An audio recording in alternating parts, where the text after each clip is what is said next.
Welcome back, YouTubers, to our TNA Genesis review with us, the British Fist. Gotcha. Mr. Parkin here, and sitting next to me is none other than, well, you guys know who he is. He's none other than NJ, people.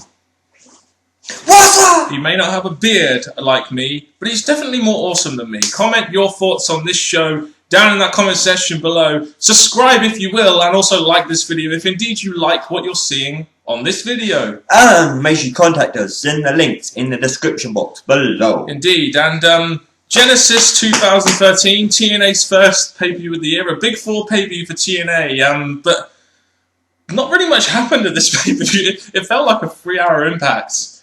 The thing is, before we get into saying how the pay-per-view was, before the pay-per-view begins, we're on the internet like you are, and then we find out all this other news about this pay-per-view that, again, you just had a go-home show where you had a chance to announce all this, do that, and you leave it for the internet to tell people. And this is why on the preview I said that this show felt like a WWE filler pay-per-view in the sense that you had so much on the, you had so much, like the #1 contendership, the Anderson and Joe match being added to the card at the last minute that was just announced on the internet rather than really promoting it through the TV show, so that was an issue with me. But generally, throughout this pay-per-view, spoiler alert, nothing really much happened. It just felt like another filler pay-per-view. Nothing really stood out. It was kind of dull. It was a bit boring to watch. The thing about this, I did feel that, yes, because now they've gone down to 4 pay-per-views, a lot that was given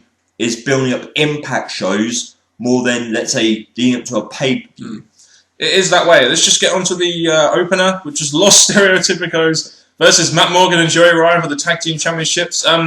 The crowd seemed pretty hot for this. It's a shame we weren't, because I wasn't really too interested in this tag match, to be honest. The thing that threw me is, I did tweet this just because I felt it by watching this. They should just have had Matt Morgan in the ring, dominating, because I believe that he could have won the match without Joey Ryan. Because every time Joey Ryan got in, he got a few moves, but he always ended on his ass. You notice how also Matt Morgan did like 2 moves and it would immediately tag Joey Ryan in as well. It's like, man, you're a dominant heel. You don't need to tag Joey Ryan in. And they retain. And Los Stereotypicos win, the most irrelevant tag team around, continuing to win the championship. You had Matt Morgan. He seemed to sort of look pissed at Joey Ryan losing, maybe hinting at breaking up from him. They could break up already. It'd be pretty sad because we haven't got many tag teams. Joey Ryan still needs something to keep him going and growing. Matt Morgan, yes, he deserves bigger and better things. If they break up, good for him. But where does that leave Ryan? And also, if they do break up, who's going to be the next opponents for Chavo and Hernandez? Oh, I just hope that they just go.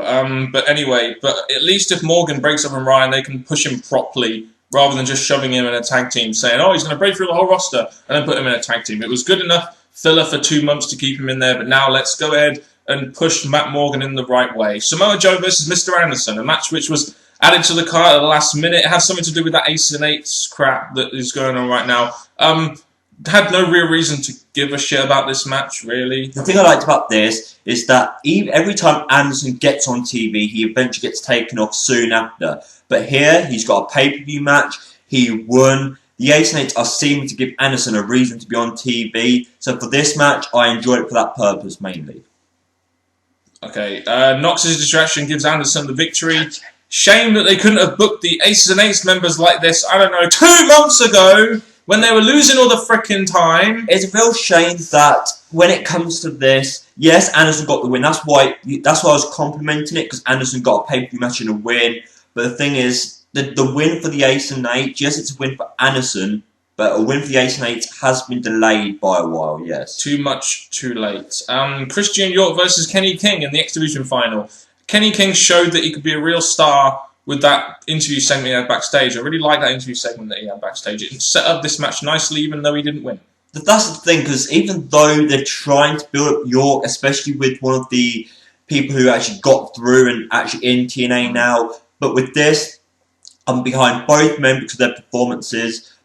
But I was really, behind Kenny King because he's a good performer. He was already in a feud with RVD, so I just thought this would have felt better going on to the match at the end. I imagine they're probably saving Kenny King and RVD for Lockdown, possibly, which is probably why Christian York, somewhat surprisingly, got the victory here in this match. It was a pretty decent match. And King attacks him after the match.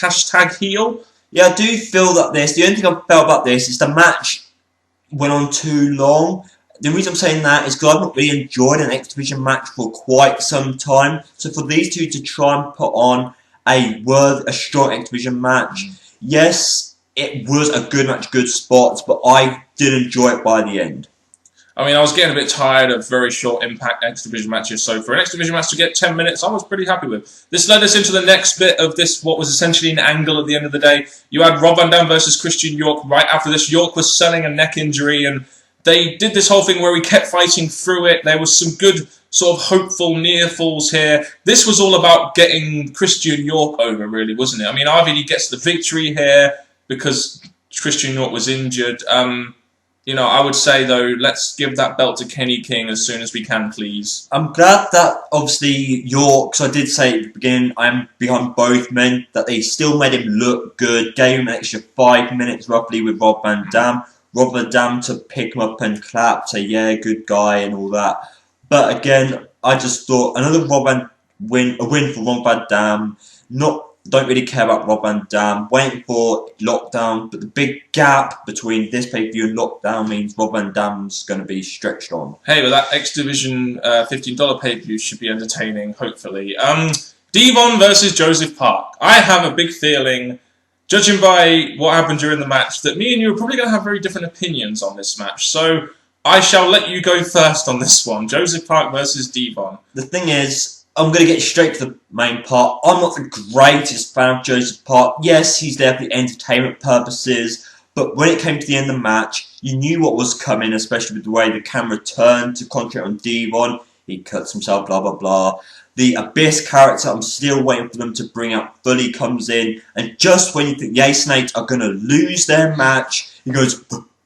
and goes back to this dopey character, and then Devon, of all people, beats Joseph Park / Abyss. I'll tell you what, though, as a massive fan of Joseph Park, I like the way they're doing the Joseph Park character right now, in the sense that he's not a full-out wrestler. He's something different on the TV show. He's not a full-out wrestler. He's just come out of WWE. They actually presented him here like he was green, like he really didn't know fully what he was doing. And that is something you don't see that much in the wrestling. You don't get stuff like that presented to you every day. So I must admit, I did find I did find this match entertaining until the end, which I felt was a little bit off personally. But Devon gets the hey, 2 Aces and Eights members, one on the same night. I mean, oh my God. That's the advantage. And Devon to get the win, even though they could have maybe built a TV title match out of this, but the fact that Joseph Parks lost to Devon, Devon's got another win. He can go back and celebrate. But overall,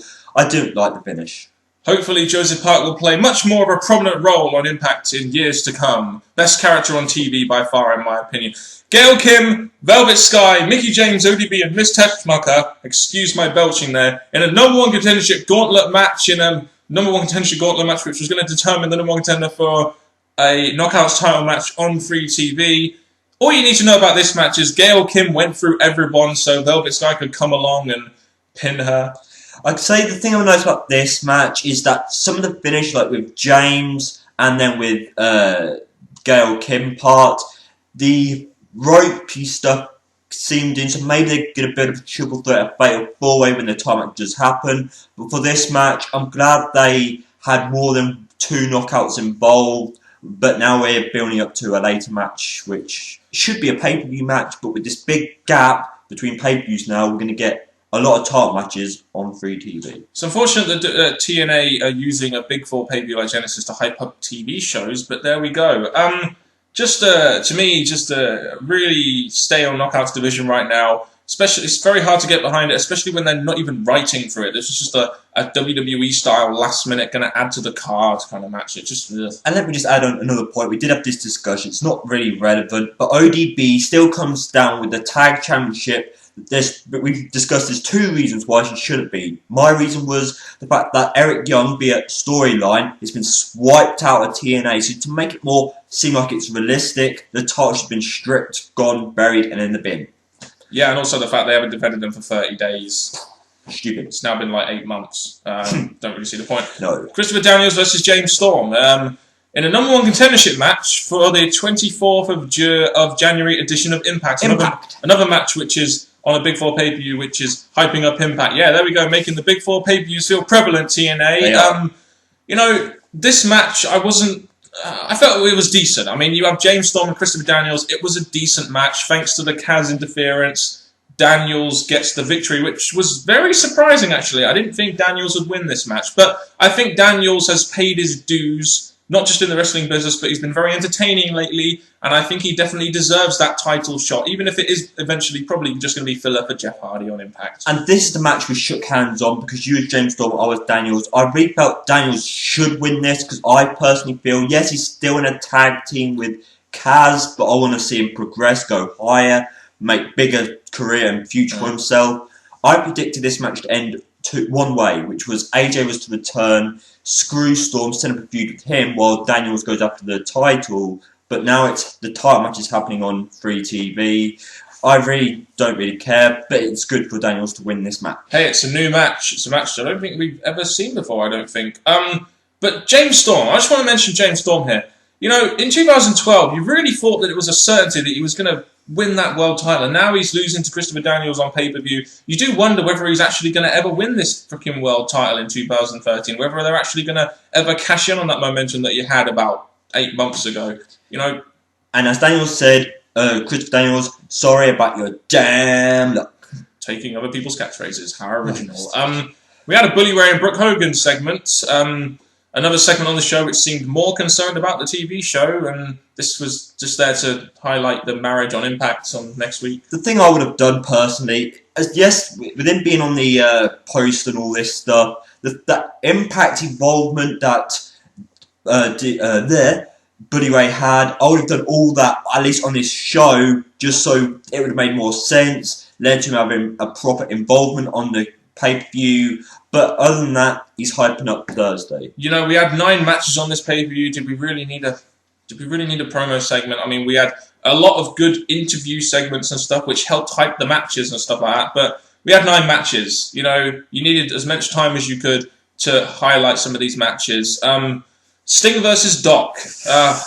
Sting went through the whole Aces and Eights faction on his own when he returned on the 3rd of January edition 2013. So why would I sit there and believe that Doc had a chance in hell in winning this match? And guess who won? It was none other than Sting in 7.5 minutes. But with the way the match was going down, the Ace and Eights did get a lot of offence, or Doc, shall we say, got a lot of offence on Sting. I just thought maybe this could be 3 in a row, just because it looked like Sting could actually lose. But by the end, it got to a point where Sting was, after being dominated throughout the match, won the match, and I thought that was pretty disappointing, but Sting is Sting in TNA, and the Ace and Eights are not where Sting is. Yeah, so the Aces and Eights lose again.